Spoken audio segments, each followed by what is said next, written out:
বন্ধুরা, তোমাদের সঙ্গে কি কখনো এরকমটা হয়েছে যে স্টকটা যখনই তোমরা কিনছো তখনই স্টকটা নিচের দিকে যাচ্ছে, ঠিক যখন মনে হচ্ছে যে প্রচুর লস হয়ে যাচ্ছে আর কিছুদিন থাকলে হয়তো পুরো টাকাটাই হারিয়ে ফেলবো, তো সেই সময় তোমরা কি করছো, স্টকটাকে আবার বিক্রি করে বেরিয়ে আসছো, আর ঠিক সেই মুহূর্তেই আবার স্টকটা ওপর দিকে উঠে যাচ্ছে। এই যে ব্যাপারটা, যখন কিনছি তখন নিচে যাচ্ছে, যখন আবার বিক্রি করছি তখন আবার উপরে যাচ্ছে। তো এইরকম ঘটনা কিন্তু অনবরত সকলের সাথেই ঘটে, এবং যারা একদম মার্কেটে নতুন তাদের সাথে তো অহরহ ঘটে। স্টক মার্কেটে প্রচুর টাকা ইনকাম করা যায়, এই রকম কতগুলো কথা শুনে আমরা যারা নতুন তারা কিছু না বুঝে শুনেই, কিছু অ্যানালিসিস না করেই, সার্ভে না করেই আমরা কিন্তু যে কোনো একটা স্টকে এর ওর কথায় কিন্তু ইনভেস্ট করে দিই। সেই স্টকের মধ্যে কি আছে না আছে, কোম্পানিটা কি ব্যবসা করে না করে, আদৌ সেই কোম্পানিটা এক্সিস্ট করে কিনা, তো আমরা কিন্তু কিছুই সাত পাঁচ না ভেবে ইনভেস্ট করে দিই এর ওর কথা শুনে, টিপস শুনে। আর এই টিপসের চক্করে পড়ে আজকে কিন্তু অনেক ইনভেস্টার, যারা বিশেষ করে নতুন রিটেল ইনভেস্টার, তারা কিন্তু প্রচুর টাকা তাদের হারাচ্ছে এবং তারা লসে রান করছে। এইরকমই একটা ঘটনা মার্কেটে কিছুদিন ধরে কিন্তু ঘোরাফেরা করছে। এমন একজনের নাম বলবো, নাম হচ্ছে সঞ্জীব ভাসিন।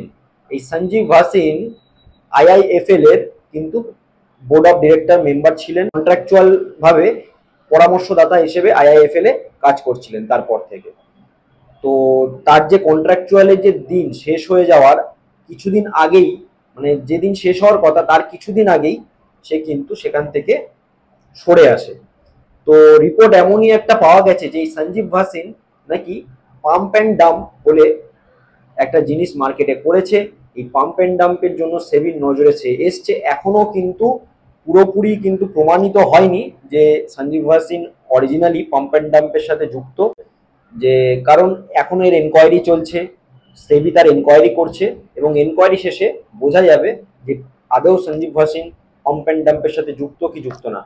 আর সেবি তো আর যাত্রার সাথে, কারণ প্রচুর অ্যানালিস্ট আছে, প্রচুর মার্কেটে অনেক বড় বড় চেহারা আছে যারা রেগুলার বিভিন্ন টিভি চ্যানেলের মাধ্যমে আসে, এসে তারা বিভিন্ন স্টকের পরামর্শ দেয়, এটা বাই করো, ওটা বাই করো, এটা করো, ওটা করো, তারা এটা করতে থাকে।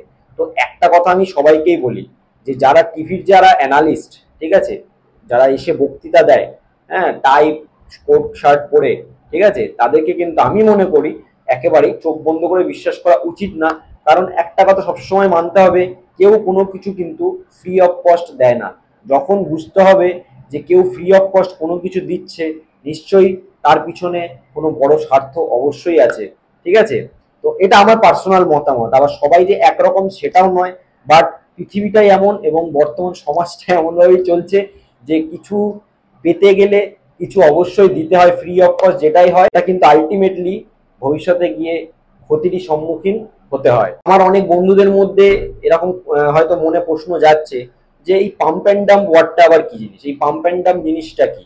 ঠিক আছে, আমরা একটা হেরাফেরি মুভি নিশ্চয়ই দেখেছিলাম, সেখানে অক্ষয় কুমার আছে, পারস রাওয়াল আছে, প্লাস হচ্ছে সুনীল শেট্টি আছে। যে মুভিটা, মানে অক্ষয় কুমার পারস রাওয়ালকে একটি স্কিমের কথা বলেছিল, যে এমন একটা সে খোঁজ খবর পেয়েছে যেখানে 15 দিন মে পয়সা ডাবল, এরকম নিশ্চয়ই আমরা সোশ্যাল মিডিয়াতে ঘুরতে দেখি এই ছোট ভিডিও ক্লিপটা, মানে কমেডি যে ভিডিও ক্লিপটা, যে 15 দিন মে পয়সা ডাবল যে স্কিম একটা পেয়েছিল, ঠিক আছে।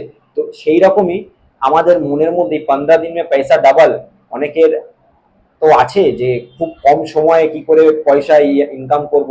তো সেই ব্যাপারটা কিন্তু তারা শেয়ার মার্কেটের সাথে তারা করতে চায়। আর হ্যাঁ, শেয়ার মার্কেটে এটা সম্ভব, বাট সেটা যে সবসময় সম্ভব এটা নয়, মাঝে মাঝে তুৎকা হয়তো লেগে যেতে পারে, বাট সবসময় নয়। অনেক বন্ধুদের মধ্যে আবার এরকমও প্রশ্ন আসছে, এই পাম্প অ্যান্ড ডাম্পটা কি জিনিস, কেন সেবির রাডারে চলে এসছে, সেই ব্যাপারটা নিয়ে আমি আলোচনা অবশ্যই করব। তবে তার আগে একটাই কথা বন্ধুরা, যারা আমার চ্যানেলে একদম নতুন তাদেরকে বলবো চ্যানেলটি সাবস্ক্রাইব করে দাও, পাশের বেল আইকনটা প্রেস করে দাও। এই দিনে যে শেয়ার মার্কেট রিলেটেড এরকম ইন্টারেস্টিং ভিডিও তোমাদের কাছে অবশ্যই নোটিফিকেশনের মাধ্যমে পৌঁছে যাবে। তো বন্ধুরা, চলো ভিডিওটা শুরু করা যাক। প্রথমে চলে আসি, পাম্প অ্যান্ড ডাম্প জিনিসটা কি। পাম্প মানে আমরা সবাই জানি যে কোনো জিনিস একটা ফোলানো, মানে হাওয়া দিয়ে ফোলানো। আর ডাম্প মানে কি আমরা জানি, ছুঁড়ে ফেলে দেওয়া, মানে নিচে নামিয়ে দেওয়া। পাম্প করে প্রথমে ফোলানো, দেন সেটাকে নিচে ফেলে দেওয়া, this is call pump and dump. আর এই শেয়ার মার্কেটে কিন্তু এই পাম্প অ্যান্ড ডাম্প বহু বছর ধরে হয়ে আসছে, হলিউডের একটা বিখ্যাত মুভি আছে, the Wolf of Wall Street বলে একটা মুভি আছে, যদি তোমরা সেটা দেখে থাকো তাহলে সেখানে এই শেয়ার মার্কেটের অনেক কালো যে দিক সেইটাও অনেকটা ফুটিয়ে তুলেছে। এই মুভির নায়ক এই পাম্প অ্যান্ড ডাম্প করে কিন্তু প্রচুর টাকা সে ইনকাম করেছিল এবং আমেরিকায় প্রচুর ইনভেস্টারের টাকা কিন্তু লস হয়েছিল। পাম্প অ্যান্ড ডাম্প জিনিসটা আমি ছোট করে আগে তোমাদেরকে বলে দিই।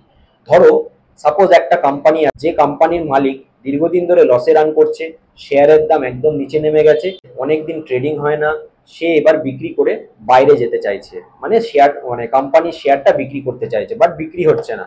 তো তখন সে কি করে, মার্কেটে যারা অপারেটর থাকে এই অপারেটরদের সাথে সে যোগাযোগ করে এবং তাদের সাথে ডিল করে যে আমার শেয়ারটাকে ওপরে নিয়ে যাও এবং আমি এটা বিক্রি করতে চাই, তার বিনিময়ে তোমাদেরকেও আমি কিছু দেবো। তখন এই অপারেটররা হয় আরো বড় ক্লিয়ারিং। ঠিক আছে, তারা আবার কি করে, তারা তো প্রথমে দেখে যে শেয়ারটা দীর্ঘদিন ধরে কোনো ট্রেডিং হয়নি, যার ফলে একদম সকলের মানে কি বলবো নজরের বাইরে চলে গেছে। তো ফার্স্ট যেটা তারা করে সেটাকে সবার সামনে নিয়ে আসে।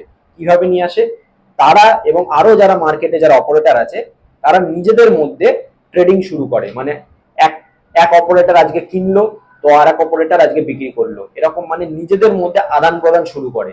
তো 5%, 10%, 15%, 20% এরকম কিন্তু প্রত্যেকদিন সেই স্টকটা ওপরের দিকে উঠতে থাকে। দেখা যাচ্ছে লাস্ট 3 মাসে 30% ওপরে চলে গেছে স্টকটা। তো এটা গেল তাদের ফার্স্ট স্টেপ। সেকেন্ড স্টেপে তারা কি করে, বিভিন্ন রকম সোশ্যাল মিডিয়াকে তারা কাজে লাগায়, যেমন হচ্ছে হোয়াটসঅ্যাপ গ্রুপ, তারপরে হচ্ছে বিভিন্ন রকম রিলস, মানে ইনফ্লুয়েন্সার যারা আছে তাদের মাধ্যমে বিভিন্ন রকম রিলস বানায়। ঠিক আছে, যে এই স্টকটা কিনে নাও, ভবিষ্যতে কোটি টাকা রিটার্ন দিয়ে দেবে। এইসব রিলসের মাধ্যমে কিন্তু তারা ইনফ্লুয়েন্স করার চেষ্টা করে যারা মার্কেটে একদম নতুন। হোয়াটসঅ্যাপ গ্রুপ হোক, নর্মাল মেসেজ হোক, বিভিন্ন রকম জায়গায় মেসেজ পাঠাতে থাকে যে এই স্টকটা লাস্ট 3 মাসে এত পার্সেন্ট রিটার্ন দিয়েছে, আগামী দিনে আরো রিটার্ন দেওয়ার সম্ভাবনা আছে, এইরকম করে মেসেজ পাঠাতে থাকে। হ্যাঁ, এবং তারা এটাও মেসেজে পাঠাতে থাকে যে বড় বড় যারা ইনভেস্টার, কৃষ্ণন দামানি, আশিস কাচলিয়া, তারপরে হচ্ছে মুকুল আগরওয়াল, বিজয় কেডিয়া, এনারা নাকি এইসব স্টকগুলোতে ইনভেস্ট করছে। তো যথারীতি মোটামুটি যে 1 লাখ লোকের কাছে এই মেসেজটা যায়, এই ফেক মেসেজটা, কিন্তু এইসব বড় বড় ইনভেস্টাররা কিন্তু সেই কোম্পানিতে ইনভেস্ট করছে না। এই ফেক মেসেজটা যদি 1 লক্ষ লোকের কাছে যায়, ঠিক আছে, তো তার মধ্যে অন্তত 10,000 লোক তো সেই মেসেজটাকে মানে সিরিয়াস হিসেবে নিয়েই নেয়। তো এই 10,000 লোকই তাদের দরকার, এবং এই 10,000 লোক দেখছে হ্যাঁ সত্যিই তো স্টকটা উপরে যাচ্ছে, এবং তারা কিন্তু একদম মার্কেটে নতুন। দেখা যাচ্ছে তারা স্টকটা আজ থেকে 3 মাস আগে 100 টাকায় ছিল, এই স্টকটা জাস্ট 3 মাসের মধ্যে প্রায় 180-200 টাকার লেভেলে চলে এসছে। ঠিক আছে, 3-4 মাসের মধ্যে। তো তারা দেখছে প্রায় বাপরে 50%, 80% রিটার্ন হয়ে গেছে, এবং তারা কি স্টকে পয়সা লাগায়। এখনো কিন্তু এই অপারেটরদের গেম কিন্তু শেষ হয় না। তারা কি করে, বিভিন্ন রকম টিভি চ্যানেলে বিভিন্ন রকম অ্যানালিসিস্টকেও তারা ইনফ্লুয়েন্স করে। অ্যানালিস্টরা এসে বলে যে এই কোম্পানির স্টকটা বাইং টার্গেট হচ্ছে এত, হ্যাঁ, এবং বিভিন্ন রকম নিউজ পেপারের মাধ্যমে তারা ছড়িয়ে দেয় যে স্টকটা লাস্ট 4-5 মাসে এত রিটার্ন দিয়েছে। মানে কি মার্কেটে সেই স্টকটাই চলতে থাকে, যে স্টকটা আজ থেকে 6 মাস আগেও কেউ পুছেও দেখতো না, যে স্টকটাকে কেউ চিনতো না ঠিক মতো, সেই স্টকটা হঠাৎ করে রাতারাতি কিন্তু মানে জিরো থেকে হিরো হয়ে গেল, মানে ফাটা পোস্টার নিকলা হিরো হয়ে যাবে একদম। ঠিক আছে, মানে এরকম করে বাড়িয়ে ছাড়িয়ে দেখানো হয়।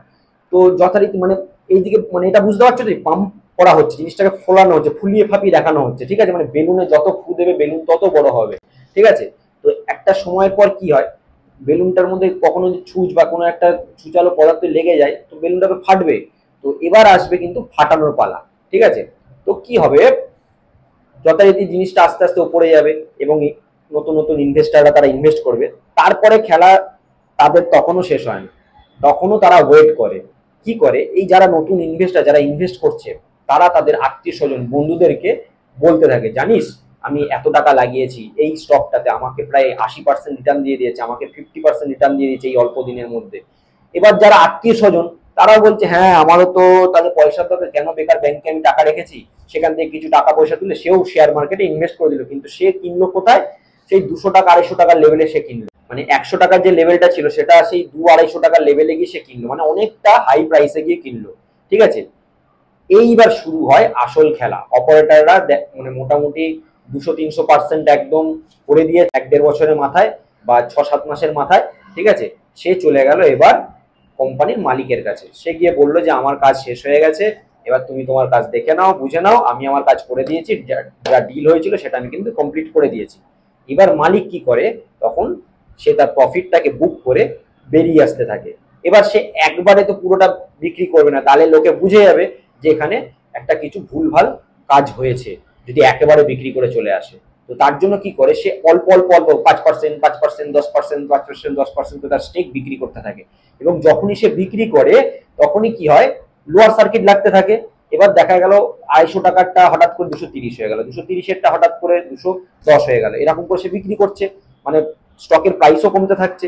এবার যারা 250 টাকা 300 টাকার লেভেলে যারা কিনে রেখেছে তাদের তো মাথায় হাত, তারা ওয়েট করে আরো যে হয়তো স্টকের প্রাইসটা উপরে আসবে। এবং অনেকে আবার এই সময় কি করে, আরেকটা ভুল যেটা করে, যে মানে যত নিচে নামছে সে আবার কি করে, তারা ভাবে যে অ্যাভারেজ করে নেবো, স্টকের প্রাইস আবার উপরে আসলে আরো দ্বিগুণ মানে মুনাফা অর্জন করবো। তো তারা কি করে, ওই 210 টাকার লেভেলে আরো স্টক কিনতে থাকে, কিনে কিনে কিনে কিনে তাদের আরো মূলধন সেটাতে অ্যাড করতে থাকে। তো এরকম করে করে দেখা যাচ্ছে যে একটা সময় পরে গিয়ে রেগুলার লোয়ার সার্কিট লাগছে।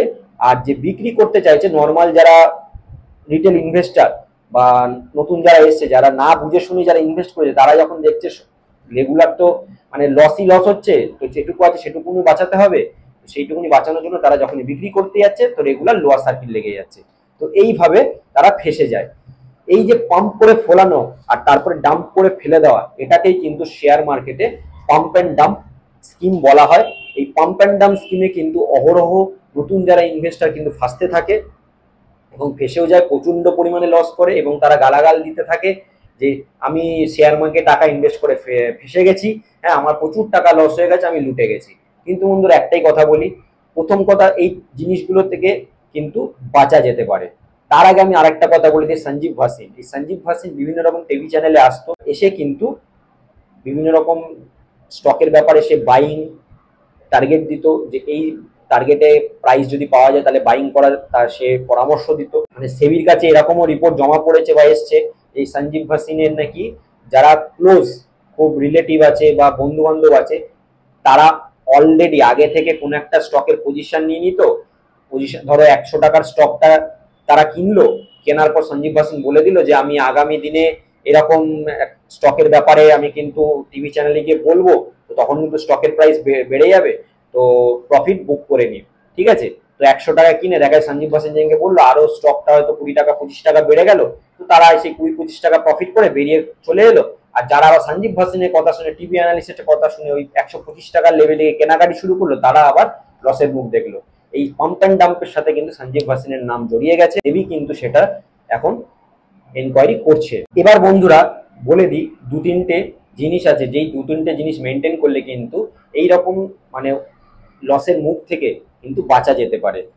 প্রথম কথা, টিভি অ্যানালিস্ট যারা আছে, যারা আমরা টিভিতে দেখি, ঠিক আছে, এই টিভি অ্যানালিস্টদের সম্পূর্ণ চোখ বন্ধ করে বিশ্বাস করবে না, এটা গেল ফার্স্ট।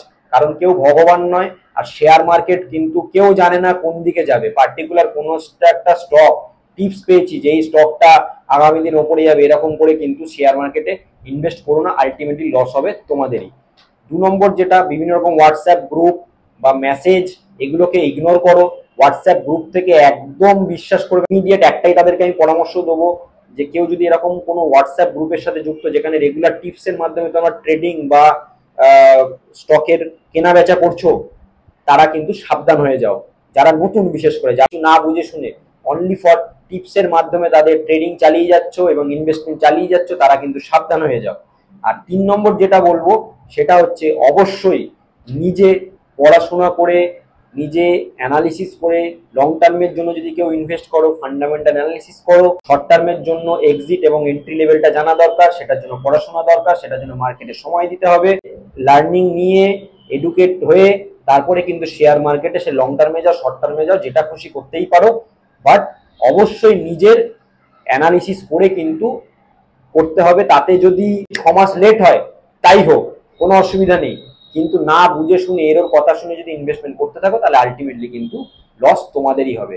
এই ছিল আজকের ভিডিও বন্ধুরা। ভিডিওটা কেমন লাগলো অবশ্যই জানিও, ভালো লাগলে একটা লাইক করে দিও। দেখা হবে বন্ধুরা নেক্সট ভিডিওতে।